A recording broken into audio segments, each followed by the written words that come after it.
அந்த நரகம் எவ்வளவு பெரியதாக இருக்கும். அல்லாஹ் படைத்திருப்பதை கற்பனை கூட செய்து வைக்க முடியாது. சூரா காஃபில் அல்லாஹ் சொல்கிறார். இப்ப நீங்க சொல்லலாம், எப்படி இந்த ஹால்ல எத்தனை பேருங்க உட்கார முடியும் அப்படின்னு கேட்டா, ஒரு 1000 பேர் உட்கார முடியும் என்று சொல்றது ஒரு விதம்.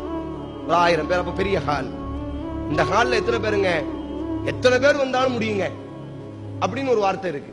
அப்ப என்ன அர்த்தம்? ஒரு பெரிய ஹால், ஒரு மைதானம் இருக்கு. இந்த மைதானத்தில் எத்தனை பேருங்க இருக்க முடியும்?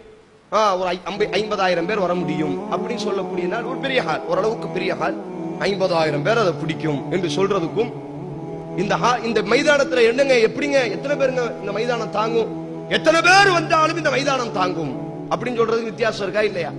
சூரா காஃப்ல அல்லாஹ் சொல்றான், இந்த நரகவாசிகளினுடைய எண்ணிக்கையை பற்றி இமாம் புகாரி பதிவு செய்கிறார்கள். நாளைக்கு மறுமையில் ஆதம் அலைஹிஸ்ஸலாத்தை அல்லாஹ் அழைப்பானாம். ஆதமே, 1000 நபர்களில்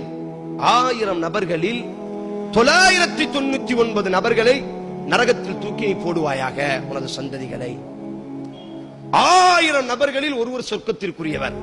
உலகம் படைக்கப்பட்டதிலிருந்து இன்று வரை யௌமில் கியாம நாள் வரை அல்லாஹ் பாதுகாக்கணும். எத்தனை கோடி மக்கள், எத்தனை மில்லியன் மக்கள் அந்த நரகத்திற்குரியவர்களாக இருப்பார்கள்.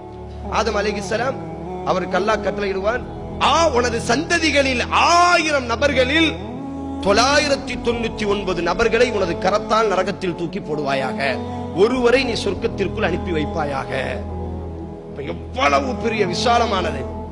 எல்லா நபர்களையும் அந்த நரகம் பெற்றுக்கொண்டு, எல்லா நபர்களையும் அந்த நரகம் வாங்கியதற்கு பிறகு அல்லாஹ் குர்ஆன்ல சூரா காஃப்ல சொல்றான், ஃபதகூலு ஹல் மின் மஸீத்.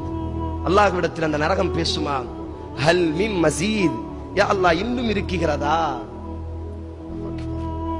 யா அல்லாஹ் இன்னும் இருக்குகிறதா, எனக்கு பத்தல்ல, இன்னும் ஏதாச்சும் இருக்கா? அல்லாஹ் போட்டுக்கொண்டே இருப்பான். ஃபதகூலு ஹல் மின் மஸீத், நரகம் கேட்கும், இன்னும் இருக்குகிறதா, இன்னும் இருக்குகிறதா யா அல்லாஹ், இன்னும் இருக்குகிறதா யா அல்லாஹ் என்று கேட்டுக்கொண்டே இருக்கும். ஒரு கட்டத்தில் ஆள் இல்லாத பொழுதும் அது கேட்கும், ஃபதகூலு ஹல் மின் மஸீத், யா அல்லாஹ் இன்னும் இருக்குகிறதா, யா அல்லாஹ் இன்னும் இருக்குகிறதா, இன்னும் இந்த என் மீது சுமப்பவர்கள், என் மீது விழுபவர்கள் யாராவது இருக்குகிறார்களா?